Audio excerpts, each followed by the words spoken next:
Wanderland. Like Israel of old, have you ever dwelt for so long in the wilderness? There are times when we wanted to escape from the cycle of going round and round in the wilderness. Yet, no matter how hard we try, we feel like we fail to find freedom from such monotony, which leads us to find the reasons behind it. As finite as our minds are, we cannot fully comprehend the logic behind everything. However, God gave us His Word to be our guiding light even amid Wonderland.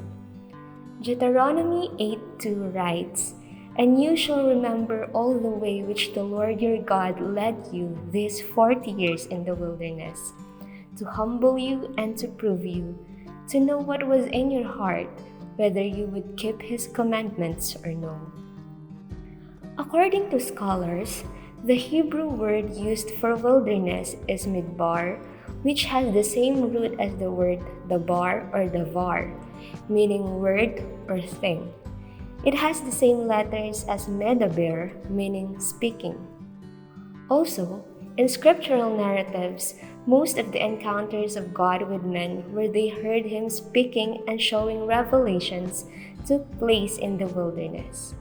As we walk through the wilderness, let us be reminded that this may be a way for a heart of humility to be harnessed within us.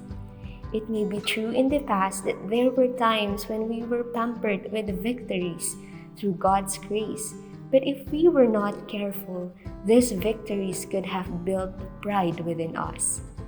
However, when our paths progressed and we entered the wilderness, we might have felt lost and incapable. Yet, it was there where God was training men from people with heads held high to people bowed on their knees.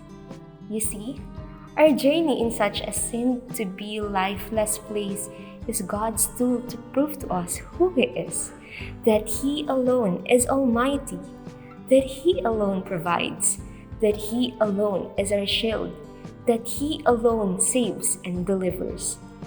Throughout all our obedience and rebellion in the wilderness, He sustained us with His unending mercy and grace. The wilderness was not only meant to humble us and prove us, but it was also meant to search and know the inner chambers of one's heart to keep God's commandments or not. It is so lamenting to realize that there were times when we entered the wilderness thinking that we were already fully armored to survive the thirst and hunger within it.